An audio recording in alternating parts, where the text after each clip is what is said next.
Bismillahirrahmanirrahim. Alhamdulillahirabbil alamin. Allahumma shalli wa sallim ala sayyidina Muhammadin wa ala ali sayyidina Muhammad. Alhamdulillah, dalam pertemuan ini kita masih diberi kesempatan oleh Allah Subhanahu wa taala untuk melanjutkan kajian tentang etika di dalam Islam. Yang kemarin kita telah melewati pelajaran-pelajaran etika atau adab yang sangat banyak sekali. Yang paling update-nya kemarin kita terakhir mengkaji adabnya anak muda atau anak yang lebih kecil kepada orang yang lebih dewasa atau orang yang sepuh. Kita sampai ke poin yang ke-18. Qala rahimahullah qaddimil kabir wa dzal fadli fid diyafah wat takrim. Kata beliau, dahulukanlah orang yang lebih dewasa, orang yang lebih tua, wa dzal fadli, dan orang yang lebih utama dalam sifatnya, maupun beliau lebih utama dalam sifat ilmu, dalam sifat orang yang lebih baik, orang yang lebih soleh, orang yang lebih banyak ibadahnya. Fid diyafati wa takrim, tatkala kita menyambut mereka tatkala mereka bertamu, itu selayaknya kita menyambut mereka, merekalah yang kita dahulukan.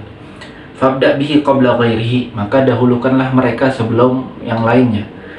Tsumma man ala yaminihi fil majlis, kemudian orang yang di samping kanannya di dalam majlis tersebut. Jadi kalau misalkan kita ingin memberikan air minum atau makanan, itu kita dahulukan orang-orang yang lebih sepuh dan orang-orang yang mempunyai kelebihan dalam segi ilmu, dalam segi ibadah. Setelah kita mendahulukan mereka, dahulukanlah orang yang berada di samping kanan mereka. Amalan wa tibaan li sunnati Nabi SAW, karena mengamali atau mengikuti sunnahnya Rasulullah SAW. Wa dalilu dzalika, dalilnya banyak sekali. Yang pertama yang telah kita lewati kemarin Rasulullah SAW bersabda, kabir, maksudnya dahulukanlah orang yang lebih dewasa, orang yang lebih tua. Walaysa minna man lam yuqir kabirana, dan bukan dari golongan kami orang yang tidak menghormati orang yang lebih tua dari kita. Rawa Muslim fi sahihihi, dan Imam Muslim meriwayatkan fi babi adabit ta'am wa syarab wa ahkamihima, di dalam bab makanan dan minuman dan hukum-hukumnya. An Hudzaifah bin al-Yamani radhiyallahu anhu, hadis ini diriwayatkan dari sahabat Hudzaifah bin al-Yaman. Qala kunna idza du'ina ma'a Rasulillah sallallahu alaihi wasallam ila ta'amin. Beliau mengatakan, kami kalau diundang bersama Rasulullah sallallahu alaihi wasallam untuk makan, lam nadha aydiyana hatta yabda'a Rasulullah sallallahu alaihi wasallam fa yadha'a yadahu.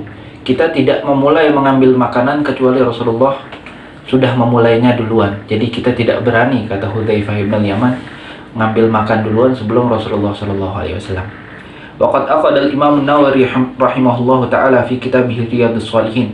Beliau juga menambahkan bahwasanya adab ini saking pentingnya, Al-Imam Nawawi sampai membuat satu bab sendiri di dalam kitab beliau Riyadhus Shalihin. Babnya itu khusus di pembahasan ini. Banyak sekali hadis-hadis yang beliau cantumkan di dalam kitab Riyadhus Shalihin tersebut dengan babu tauqirul ulama, bab menghormati ulama, wal kibar, dan orang-orang yang tua, wa ahlul fadli, orang-orang yang utama, wa taqdimuhum ala ghairihim, dan mendahulukan mereka dari yang lainnya, wa raf'u majalisihim wa idharu martabatihim, dan mengangkat martabat mereka serta membedakan mereka dari yang lainnya. Nah, ini sampai ada bab khusus di dalam kitab Riyadhus Shalihin. Yang pertama beliau cantumkan di sana adalah firman Allah Subhanahu wa taala, qala Allah taala, qul hal yastawi alladziina ya'lamuna wal ladziina la ya'lamun. Katakanlah wahai Muhammad, apakah sama derajatnya orang yang mengetahui dengan orang yang tidak mengetahui? Jelas berbeda. Wa innama yatadzakkaru ulul albab, yang mengerti hanyalah orang yang mempunyai akal. An Abi Mas'udin Uqbah bin Amr al-Badri al-Ansari radhiyallahu anhu qala Rasulullah sallallahu alaihi wasallam, dan juga ada hadis diriwayatkan oleh Uqbah bin Amr. Rasulullah sallallahu alaihi wasallam bersabda, ya ummul qauma aqra'uhum li kitabillah. Orang yang selayaknya menjadi imam adalah orang yang paling bisa membaca Al-Quran, yang paling fasih. Fa in kanu fil qira'ah sawa fa a'lamahum bis sunnah. Kalau misalkan di antara jamaah tadi itu semuanya sama-sama fasih semuanya, maka orang yang paling pintar memahami hadis, orang yang paling faham dengan hadisnya Rasulullah sallallahu alaihi wasallam. Fa in kanu fi sunnati sawa fa aqdamuhum hijrah. Kalau misalkan di antara mereka itu sama semua derajatnya dalam memahami hadis, sama-sama pintar, sama-sama hebat dalam memahami hadis, maka yang didahulukan orang yang pertama kali hijrah. Nah, ini zaman dahulu ya, zaman Rasulullah sallallahu alaihi wasallam. Di antara sahabat itu ada yang lebih dahulu hijrah ke Madinah, ada yang belakangan. Fa in kanu fil hijrah sawa fa aqdamuhum sinnan. Kalau misalkan di dalam satu majlis tersebut mereka bareng-bareng hijrahnya, yang waktu itu yang didahulukan adalah orang yang paling tua, yang lebih dewasa. Wa an Abdullah bin Mas'ud radhiyallahu anhu qala Rasulullah sallallahu alaihi wasallam, dari Abdullah bin Mas'ud meriwayatkan Rasulullah bersabda, liyani minkum ulul ahlami wan nuha. Kata Rasulullah, ini yang paling belakang, maksudnya yang paling dekat denganku salatnya. Jadi kalau beliau menjadi imam, sehendaknya yang di belakang aku ini, yang pertama kali di belakang aku ini, soft pertama ini, itu orang yang baik dan orang yang pintar, kata Rasulullah SAW. Karena kenapa hikmahnya? Kata para ulama mengatakan hikmahnya, nanti kalau misalkan orang-orang yang pintar diletakkan di soft pertama, gunanya tatkala imam lupa bacaan sholat, mereka bisa mengingati. Atau imam lupa gerakan sholat, nah nanti orang-orang yang pintar tersebut itu bisa mengingati mereka. Tsummal ladina yalunahum, kemudian orang yang seperti mereka. Jadi di belakangnya orang yang martabat ilmunya misalkan itu di bawah martabat yang soft pertama tadi. Tsummal ladina yalunahum, tsummal ladina yalunahum, dan seperti itu martabatnya. Wa an Jabir radhiyallahu anhu anna Nabiy sallallahu alaihi wasallam kana yajma'u bainar rajulaini min qatla Uhud.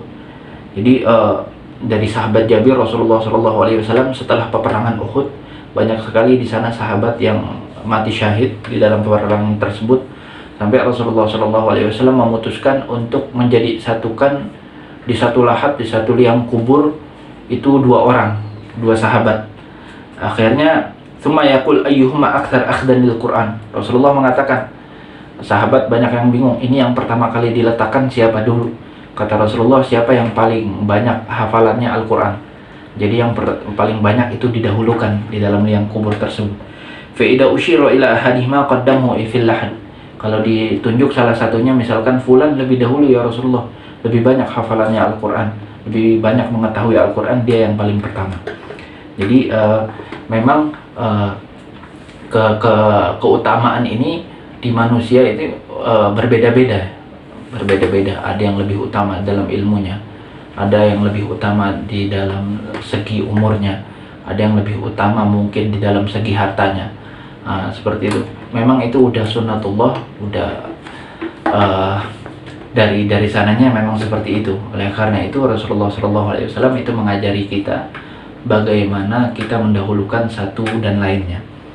Di sini juga ada hadis dari Ibnu Umar radhiyallahu anhu anna Nabiy sallallahu alaihi wasallam qala arani fil manam atasawwaqu bisiwakin faja'ani rajulani ahduma akbar minal akhar fanawaltu siwakal asghar faqila li kabbir fadafa'tu ilal akbar minhuma. Kata Rasulullah sallallahu alaihi wasallam, beliau bercerita bahwasanya aku pernah bermimpi aku sedang bersiwak, pakai siwak. Tiba-tiba ada dua orang lelaki mendatangiku. Akhirnya siwak tersebut aku berikan, salah satunya ada yang besar, salah satu ada anak kecil, salah satu lebih dewasa.